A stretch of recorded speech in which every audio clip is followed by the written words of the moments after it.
Have you ever wondered, was partition in 1947 just about politics, or was it the result of something much deeper?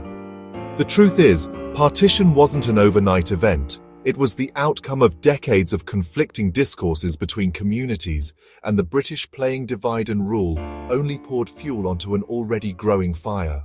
Most of us grew up with a simple narrative, that partition was caused by a few leaders, the demand for Pakistan, and the British exit.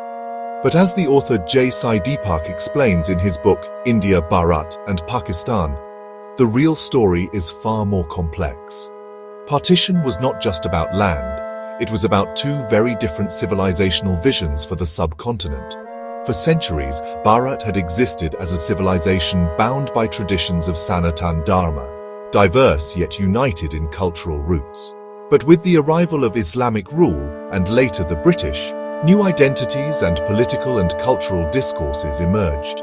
By the late 19th and early 20th century, two strong narratives were taking shape. On one hand, the idea of a united Bharat rooted in Indic civilization. On the other hand, a separatist vision, where a section of the Muslim elite increasingly saw themselves as a distinct civilization, not just religiously, but politically and culturally. The British sensed these differences and cleverly amplified them. Through separate electorates, communal awards, and biased patronage, they encouraged the idea that Hindus and Muslims were two nations that could never coexist peacefully. This wasn't accidental. It was part of the colonial toolkit of divide and rule, ensuring Indians remained divided and dependent on the British state. It's important to realize, partition did not begin with Jinnah in the 1940s. The seeds were sown decades earlier, from the Aligarh Movement, led by Syed Ahmed Khan, that laid the intellectual groundwork for Muslim political separatism in the late 1800s, to the Muslim League's rise in the early 1900s. A parallel discourse was building, that Muslims needed a separate political identity to safeguard their future. Through the Lucknow Pact of 1916, the League successfully institutionalized separate electorates for Muslims, meaning Muslims would vote only for Muslim candidates. Meanwhile, Hindu leaders, from Congress to cultural organizations, were advocating for unity, but often within a framework that still assumed a shared civilizational base, something that many Muslim leaders outright rejected. Hindutva advocates like Tilak and later Savarkar argued for Hindu political resurgence, calls that the Congress rejected. By the 1930s and 40s, when constitutional talks took place, roundtable conferences, cabinet missions, and so on, the gap was already too wide. For one side, democracy meant majority rule based on universal franchise. For the other, it meant permanent safeguards, vetoes, and ultimately, a separate homeland.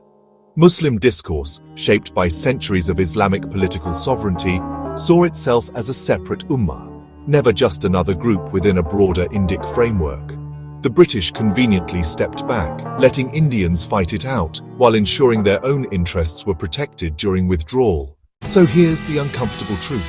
Partition happened because the civilizational consensus had already broken down.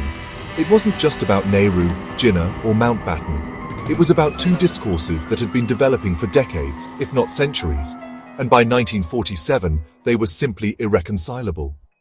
Before we move on, if you're finding this perspective refreshing and thought-provoking, make sure to like this video, subscribe to the channel, and share it with your friends. Let's keep uncovering the truths about Bharat's civilization and history. Now back to the topic. Why does this matter today? Because similar patterns still exist. When communities stop talking in terms of shared civilization and instead build politics around exclusive identities, fractures widen. Partition teaches us that ignoring civilizational realities leads to painful consequences. Displacement, violence, and trauma that still scars millions of families across India, Pakistan, and Bangladesh. So the next time someone says partition was only about a hasty British exit, remember, it was much deeper. It was about clashing civilizational identities, fostered over decades, manipulated by colonial powers, and sealed by political leadership choices. Understanding this helps us not just read history, but also safeguard India's unity and cultural continuity today. Thank you for watching. Jai Hind.